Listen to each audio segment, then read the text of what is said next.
नमस्कार दोस्तों, मैं ऋचा कुमारी आप लोग का स्वागत करती हूँ। अपने चैनल सिनिस्टर सीक्रेट में आप लोग जुड़िए और सपोर्ट कीजिए। हमारे चैनल को लाइक कीजिए, सब्सक्राइब कीजिए, बेल आइकन प्रेस कर दीजिए और कमेंट कर दीजिए। चलिए कहानी आगे बढ़ाते हैं।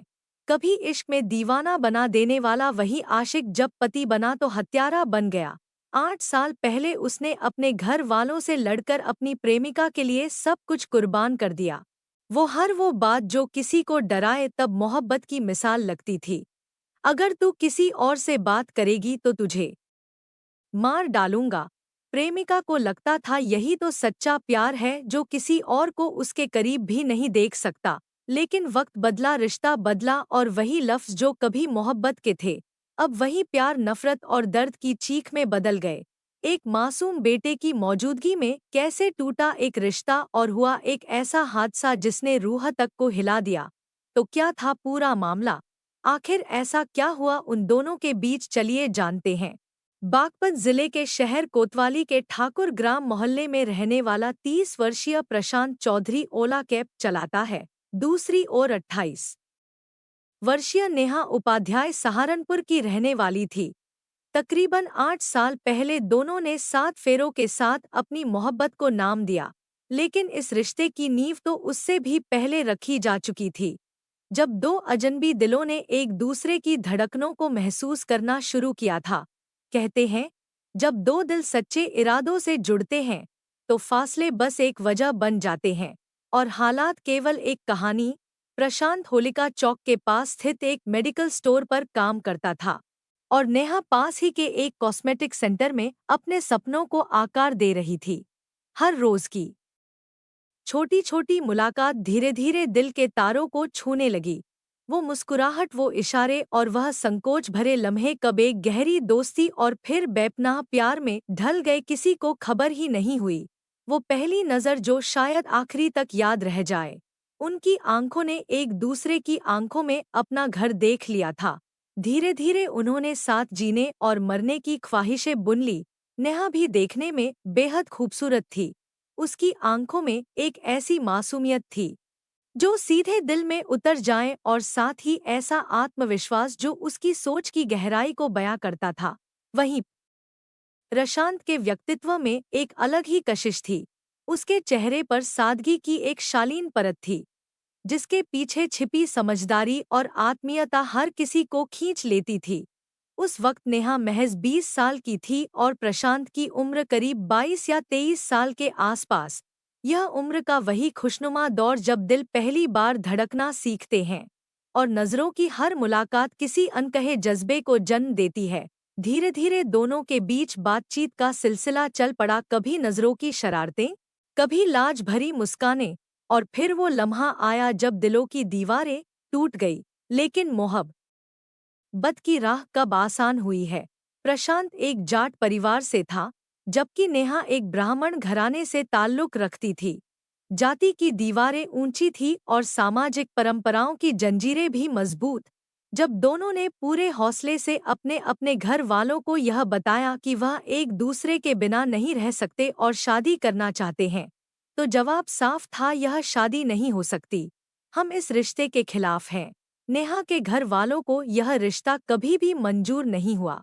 उनका कहना था, प्रशांत करता क्या है? एक गाड़ी चलाता है, ड्राइवर है। क्या वह तुझे खुश रख पाएगा? तेरे सारे सपने क्या वो पूरा कर पाएगा? लेकिन नेहा इन सब बातों से बिल्कुल बेपरवाह थी। उसकी दुनिया में अगर कुछ सबसे अहम था तो वह था उसके लिए प्रशांत की आंखों की चमक, उसका बेपरवाह अंदाज, उसकी मोहब्बत की दीवानगी ही सबसे बड़ी पूंजी थी। जब प्रशांत गुस्से और मोहब्बत में उससे कहा करता, तू मेरी नहीं हुई तो तुझे किसी और का होने नहीं दूंगा। जो तुझसे शादी करने आएगा उसे मैं मार डालूंगा।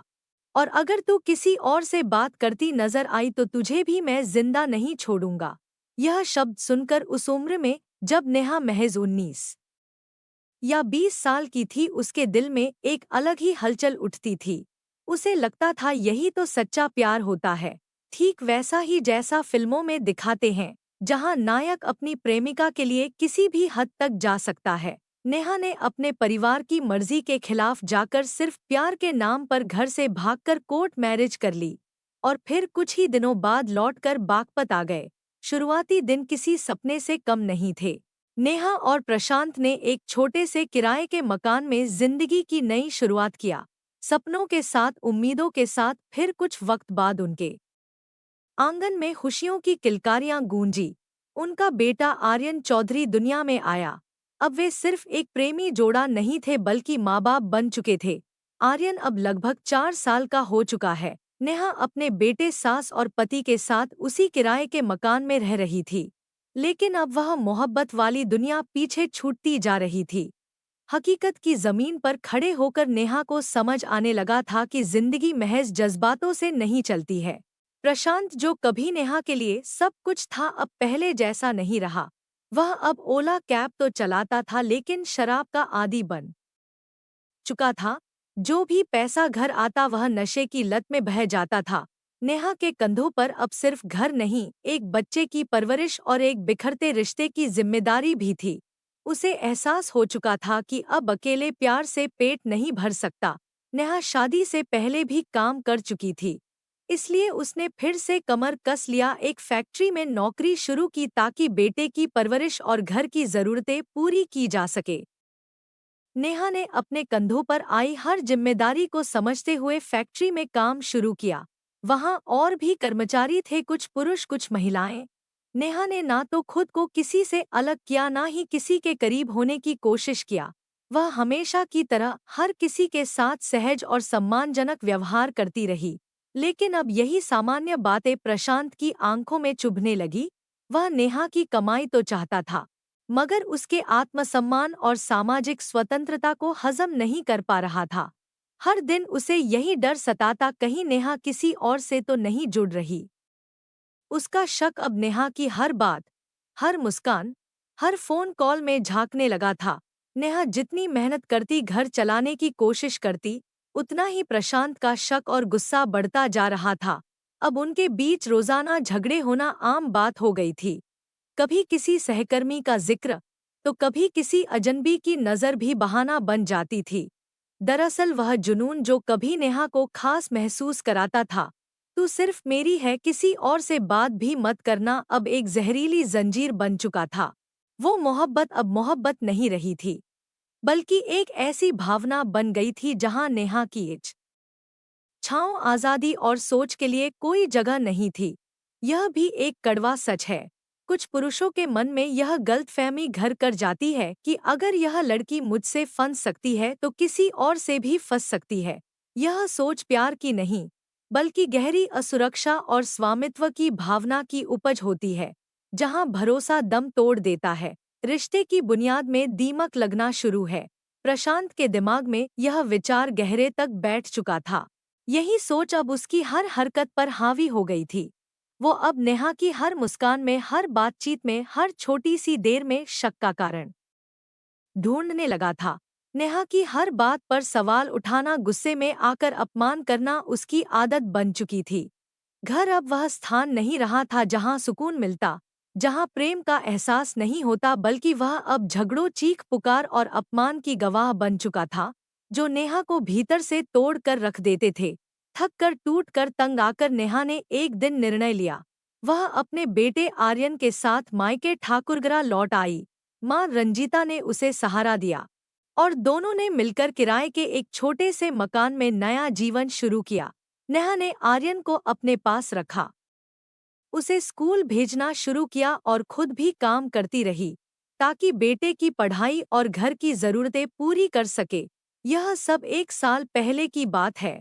कुछ दिन बाद अचानक प्रशांत सामने आया। उसका चेहरा थका हुआ था, उसकी आवाज में पछतावा था। उसने सिर झुकाकर शर्मिंदगी के साथ नेहा से कहा, हाँ, मुझसे गलती हुई है। मैं शक करता था, बुरा व्यवहार करता था, मुझे माफ कर दो। नेहा चुप रही। उसके मन में बहुत कुछ था, गुस्सा भी, दर्द भी और कई सवाल भी था। लेकिन उस सब के नीचे कहीं एक कोना ऐसा था जहां अब भी प्यास जिंदा था, जो कभी नहीं मरा था। अभी भी उसके दिल में कहीं ना कहीं एक आवाज गूंज रही थी, पति है, 4 साल का बेटा है और मैं भी तो अब भी उसे चाहती हूँ। इसलिए उसने उसे माफ कर दिया। उसका मन कुछ कहता था लेकिन प्यार ने उसे शांति दी। उसने पुरानी यादों के साथ फिर से एक मौका दिया। लेकिन यह सिर्फ इसलिए नहीं था कि उसे प्रशांत से अब भी लगाव था। असल में यह फैसला उसने अपने बेटे आर्यन के लिए लिया था। आर्यन अब स्कूल जाने लगा था और नेहा नहीं चाहती थी कि उसकी पढ़ाई बीच में टूटे। इसलिए यह तय हुआ कि वे इस साल तक ठाकुर अदारा में ही रहेंगे और फिर अगले साल वह ससुराल लौट जाएगी। प्रशांत ने भी इस फैसले पर सहमति जताई। कम से कम दिखावे के तौर पर अब वह अक्सर ठाकुरारा आता जाता और एक नकली सामान्यता बनाए रखने की कोशिश करता। लेकिन सच्चाई यह थी कि नेहा के भरोसे की डोर हर दिन और कमजोर होती जा रही थी। नेहा की मां रंजीता बताती है कि जो पैसे नेहा फैक्ट्री में काम करके कमाती थी वही घर के खर्चों के साथ साथ प्रशांत की कई जरूरतें भी पूरी करती थी। नेहा की मेहनत का पैसा प्रशांत की नशे की लत और उसकी झगड़ों के लिए इस्तेमाल हो रहा था। अब प्रशांत में एक नया रंग भी जुड़ गया था, बेवफाई का रंग। कहते हैं जो खुद गुनाह करता है वह दूसरों पर सबसे पहले शक करता है। प्रशांत भी अब लड़कियों के चक्कर में फंस चुका था। वह इधर उधर घूमता रहता, किसी का ध्यान नहीं रखता। लेकिन नेहा पर वही सख्ती बरकरार थी। किसी से बात मत करना, किसी लड़के को देखती भी मिली तो अंजाम बुरा होगा। जिनसे नेहा हर दिन भावनात्मक रूप से घुटती जा रही थी। उसकी आज़ादी, उसका आत्मसम्मान और उसकी मेहनत तीनों पर प्रशांत का अविश्वास भारी पड़ रहा था। उसकी आत्मा पर एक चुपचाप बर्फ की परत जमा हो रही थी। प्रशांत के भीतर अब प्यार नहीं, बल्कि एक जहर पलने लगा था। शक, असुरक्षा और पागलपन का जहर। उसका दिल अब नेहा की हर मुस्कान में धोखा ढूंढने लगा था। उसकी हर बात को शक की नज़र से देखने लगा था। उसे अब यकीन हो गया था कि नेहा किसी और से अफेयर कर रही है।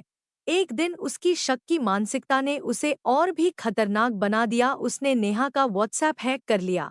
उसे थोड़ा बहुत टेक्नोलॉजी का ज्ञान था। उसने किसी तरह नेहा की चैट्स पढ़ डाली। चैट में नेहा किसी पुरुष से बातचीत थी, जो शायद एक सामान्य औपचारिक या काम से जुड़ी बात थी। लेकिन प्रशांत को ना कुछ दिखा और ना सुनने की देर थी और उसका दिमाग जैसे फट पड़ा। यह सब 8 मई की सुबह हुआ था। नेहा की मां रंजीता किसी जरूरी काम से बाजार गई हुई थी। नेहा घर पर अकेली थी। उसका छोटा बेटा आर्यन भी पास में था। तभी प्रशांत धड़ाता हुआ घर में घुसा। उसकी आंखों में जैसे खून उतर आया था। नेहा को देखते ही वही पुरानी आवाज, वही इल्जाम, तू किसी और से मिलती है, तू मुझे धोखा दे रही है। नेहा ने विरोध किया, उसे झाड़ते हुए कहा, अब बहुत हो गया प्रशांत, तुम मुझे कैद करके नहीं रख सकते। यह तुम्हारा जुनून नहीं, पागलपन है। लेकिन जब तक वह अपनी बात खत्म कर पाती तब तक बहुत देर हो चुकी थी। प्रशांत अपने साथ एक तेज धारदार चाकू लेकर आया था। वह कोई साधारण चाकू नहीं था, बल्कि वह खतरनाक, भारी और जानलेवा था। गुस्से और पागलपन में उसने पहला वार सीधे नेहा की गर्दन पर किया। एक झटका और खून का फवारा फूट पड़ा। नेहा लड़खड़ाई, चीख तक नहीं निकल सकी। वह जमीन पर गिर पड़ी। उसकी आंखों में वह दर्द था। वह सवाल था, क्या यही उसकी जिंदगी का अंत होगा? आर्यन, जो एक कोने में खड़ा था, अपनी माँ को तड़पते हुए देख रहा था। वह अपनी माँ को मरते हुए देख रहा था। वह पागल प्रशांत, वह अब भी नहीं रुका था। सिर्फ एक नहीं, 19 बार वार किया। पहला वार गर्दन पर हुआ था, लेकिन वहां से बात नहीं रुकी। वह लहराती धार को नेहा के शरीर में घोंपता गया, जैसे हर एक वार के साथ अपनी खोई हुई दुनिया को पाने की कोशिश कर रहा हो। नेहा की चीख गूंज उठी, इतनी तेज कि पड़ोसियों के रोंगटे खड़े हो गए। पास की छत पर कुछ लोग थे, उन्होंने जाली से झांक कर देखा। जो देखा वह उनकी जिंदगी भर की नींदें उड़ा देने के लिए काफी था। एक औरत, एक मासूम माँ, एक जीती जागती इंसान अपने ही पति के हाथों टुकड़ों में बदल रही थी। लोग चिल्लाए, छोड़ दे छोड़ दे, लेकिन प्रशांत पर कोई असर नहीं हुआ। उसे पूरी तरह से छलनी कर दिया। उसकी गर्दन लगभग अलग हो चुकी थी, उसकी उंगलियां तक काट डाली गई, जैसे वह सिर्फ एक शरीर थी, कोई इंसान नहीं। एक घटना ने सब कुछ खत्म कर दिया। नेहा का जीवन, उसका सपना, उसका प्यार, उसका विश्वास, उसका बेटा। वहीं नेहा के दिव्यांग पिता जो किसी तरह अपनी बेटी को बचाने की कोशिश कर रहे थे, उनकी आवाज गूंज उठी, बचाओ बचाओ, लेकिन प्रशांत ने दरवाजा अंदर से बंद कर दिया था। उन कातिल के हाथों से पिता अपने बेटी को बचा नहीं पाए। एक पिता का दिल और उसकी तड़प दोनों से अधिक असहाय था। जब आवाजें बाहर तक सुनाई दी तो आसपास के लोग इकट्ठे हो गए और पुलिस को सूचना दिया। एक जीवित इंसान को इस तरह खत्म होते देखना केवल उसके परिवार के लिए ही नहीं, हर इंसान के लिए एक मानसिक आघात था। पुलिस ने मौके पर पहुंचकर दरवाजा तोड़ा और अंदर दाखिल हुई। प्रशांत पूरी तरह से बेखौफ था। पुलिस के सामने आकर खड़ा हो गया। वह अपनी खुद की सफाई में कह रहा था, मैं भागूंगा नहीं। मैंने पहले ही शादी के वक्त ही कह दिया था, अगर तू किसी और से बात करती हुई दिखी तो मैं तुझे नहीं छोड़ूंगा। मुझे कुछ दिन से गलत लगने लगा था, तभी से मैंने तय कर लिया था कि मैं तुझे छोड़ूंगा नहीं, मार डालूंगा। पुलिस हैरान थी, लेकिन प्रशांत का वह जुनून जिसे वह प्यार और अधिकार समझता था अब एक भयानक अपराध में बदल चुका था।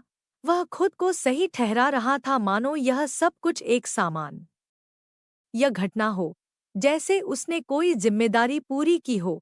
उसका दिमाग इस हद तक अस्वस्थ था कि उसे यह एहसास भी नहीं था कि उसने एक इंसान की जिंदगी, एक माँ की जिंदगी छीन ली थी। नेहा अब नहीं थी, लेकिन उसका बच्चा, उसके परिवार का दर्द और समाज का यह सवाल हमेशा के लिए रह जाएगा। एक औरत को इंसान क्यों नहीं समझते और हम इंसानियत को कब समझेंगे? शक की कोई सीमा नहीं होती। जब प्यार की जगह शक ले ले तो रिश्ता जिंदा नहीं रहता, वह जलने लगता है। यह शब्द एसीपी के थे। एसीपी के अनुसार आरोपी प्रशांत ने पूछताछ में बताया कि उसे लंबे समय से अपनी पत्नी नेहा पर शक था। उसे लगता था कि नेहा किसी और से बात करती है, और जब वह फोन मांगता तो नेहा अपना मोबाइल उसे दिखा देती थी, लेकिन कॉल रिकॉर्ड और चैट पहले ही डिलीट कर चुकी होती थी। प्रशांत को यह लगता कि सच्चाई उससे छिपाई जा रही है। वह धीरे धीरे महसूस करने लगा कि उसकी पत्नी उससे कुछ छुपा रही है, और यही छोटी सी असुरक्षा धीरे धीरे एक जहरीले शक में बदल गई। प्रशांत ने पुलिस को बताया कि जब नेहा को पता चला कि उसका व्हाट्सएप हैक हो गया है तो उसने प्रशांत को फोन पर धमकी दी, मैं पुलिस में तुम्हारी शिकायत दूंगी, तुम्हें जेल भिजवा दूंगी। अब बस बहुत हो गया। यह धमकी प्रशांत के भीतर बैठी उस हिंसक सोच को पूरी तरह जगा गई। यह धमकी उसके मन में पहले से दबे गुस्से और जुनून के ज्वालामुखी को उकसा रही थी। प्रशांत ने एसीपी के सामने बिना किसी पछतावे के कहा, वो मुझे जेल भिजवाती उससे पहले मैंने उसे ही खत्म कर दिया। अब मैं खुद ही जेल जा रहा हूँ। उसके चेहरे पर पछतावा का कोई संकेत नहीं था। प्रशांत ने सब कुछ खो दिया था, इंसानियत, प्रेम और पिता होने की गरिमा। बेटा या बेटी लव मैरिज करने के बारे में सोच रहे हैं तो एक बार यह खबर जरूर दिखाएं। यह वह कड़वी हकीकत है उस प्यार की जिसके लिए बच्चे अपने ही माँ बाप से बगावत कर बैठते हैं। वो प्यार जिसकी खातिर वे घर की दहलीज तक छोड़ देते हैं, समाज की परवाह किए बिना अपनी राह चलने की ठान लेते हैं, हर रिश्ते से नाता तोड़ लेते हैं। पर क्या आपने कभी सोचा है कि जिस प्यार को उन्होंने सब कुछ मान लिया उसी का अंजाम ऐसा हो सकता है? हमारे सामने हाल फिलहाल जितने मामले आए हैं उनमें से ज्यादातर लव मैरिज के हैं, और अंजाम कहीं पति खून से लथपथ पड़ा मिला तो कहीं पत्नी की लाश संदिग्ध हालात में बरामद हुई। रिश्ते जो कभी प्यार और विश्वास से शुरू हुए थे अब नफरत, शक और हिंसा में बदल चुके हैं। धन्यवाद। जय हिंद।